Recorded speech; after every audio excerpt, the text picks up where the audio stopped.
I'm going to talk about geoengineering. I want to say around 2006, I started kind of opening my eyes to how the military wasn't really what I thought it was. And people approached me knowing what I did for a living and said, have you ever heard of chemtrails?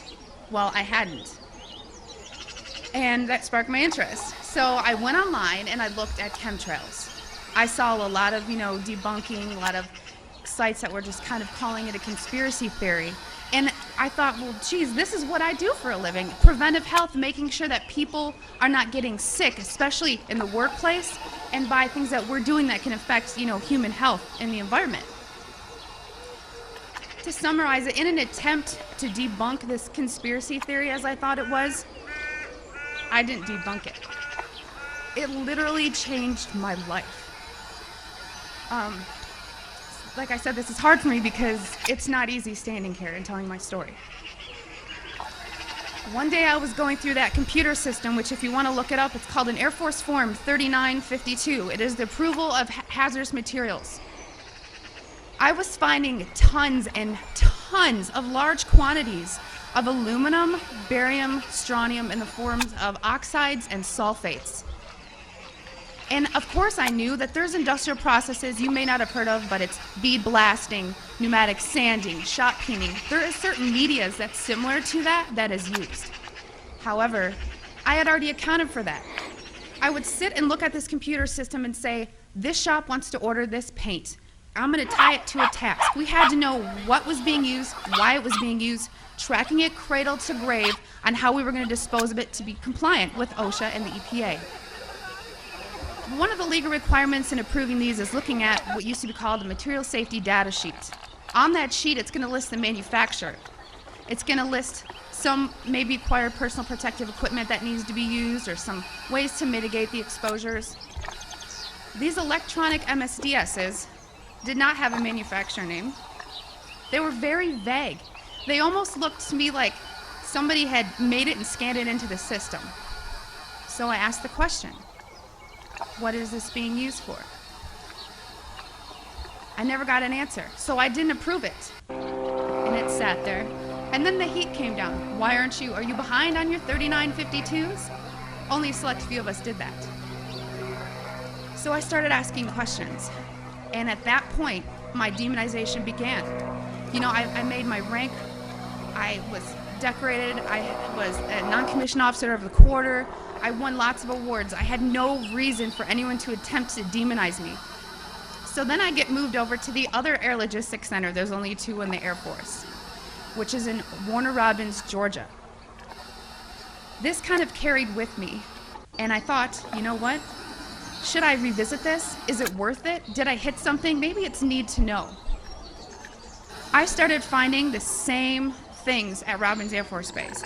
I was now doing some more investigation work. Part of what I did was to use a high volume air sampler to air sample up to, I'd say, a football field in about 10 minutes. I also conducted soil sampling because I thought, if this is real and they are spraying this, it's going to get to the ground. So I conducted air sampling, I conducted soil sampling, and I was getting high levels of these contaminants. When I started asking the question again under a new commander, I never in my life thought I would have somebody look me in the face and tell me, I am questioning you. Is there something wrong with you? You've been looking really depressed lately. I can put you under mental evaluation for up to 120 days. Who would take care of your daughter? Because I was divorced at the time. As soon as I heard that, I knew. It validated everything I ever thought.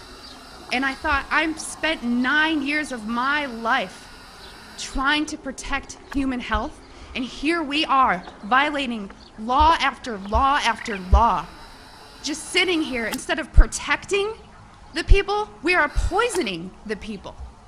And I've never got up so much courage from that fear of being thrown in a cage, because when you're in the military, folks, you're a number. You are a number, and every aspect of your life is controlled. I was so lucky that my enlistment was coming up and I was supposed to re-enlist. I ran and did not look back, and I have been blowing the whistle and shouting ever since. And I left October 27th, 2010.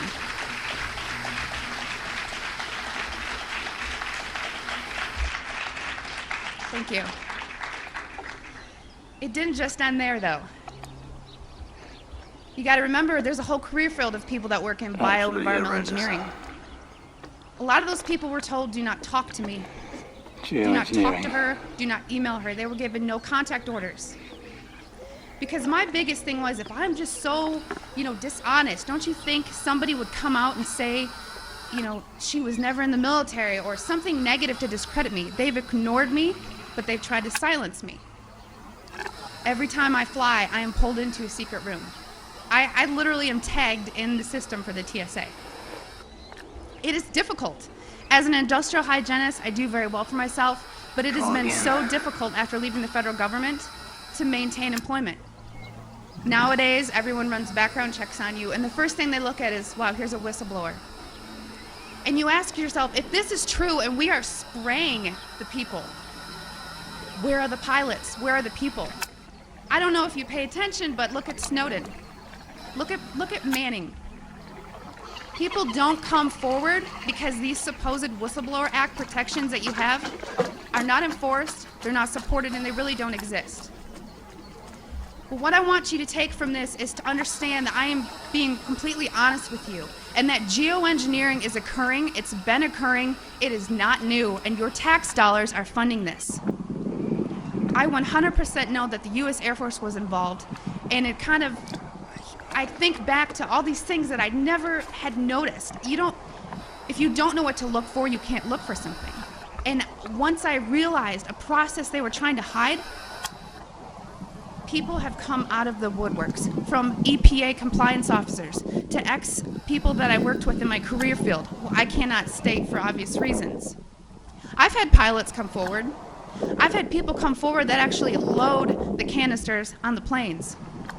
These people don't come forward because they are afraid that they're going to end up like Snowden. And I continue to speak to let people know I've been screaming about this for 3 years and I'm still here. And why are you so afraid? Because many of these people are on active duty.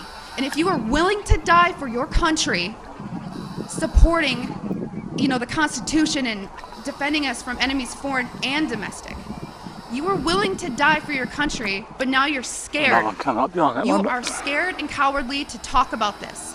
So I'm not just speaking to all of you in this room, I'm speaking to all those people that are going to watch us online and watch it on YouTube. Because you can come forward, you can help expose this, and we can stop it. So many people want to ask, why? Why is this occurring? That's for later thought. From weather modification to weather weaponry, there's numerous reasons under Agenda 21 and tons of theories. But my job as an industrial hygienist is to make sure that I comply with the laws and enforce them.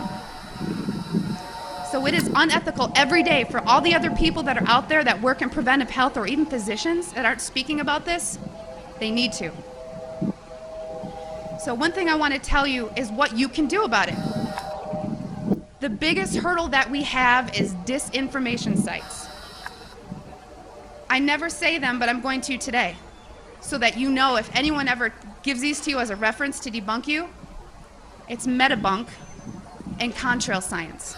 Those are two websites that are ran by a government shill named Mick West. And he is a computer gaming programmer who tries to tell you about persistent contrails. So somebody who isn't even credentialed in chemistry or physics or ecology, none of that, is trying to tell you that you're crazy. Okay? So also on social media, don't just hit the share button. There are links. You have to understand that I have met people who used to be purposeful disinformation trolls, as we call them. These people are paid to pretend that they're you, to get you on board to believe a website or an article, just so that you look so vulnerable. And then later it will be deemed non-credible, and then you look non-credible. So I just want everyone to know and understand that of all things, of all the freedoms that we are losing, geoengineering is the #1 issue that we are facing. Because you can have guns and money and you can have everything. If you don't have food and water and you are dying of respiratory or neurological illnesses, what does it matter? So you've heard about vaccines and you'll hear about smart meters, and you'll hear about other issues like fracking. These are all systemic effects. We are getting overexposed to toxins. People will tell you fluoride's in the water, but it's not a lot. It is a lot because you're getting it everywhere in your food, water that you drink, everything, and you're getting it in your vaccines. All this, it's a coupled systemic effect, and our bodies cannot metabolize these toxins. So I just want to thank you for taking the time to listen to my story, and I will continue to shout from the rooftop.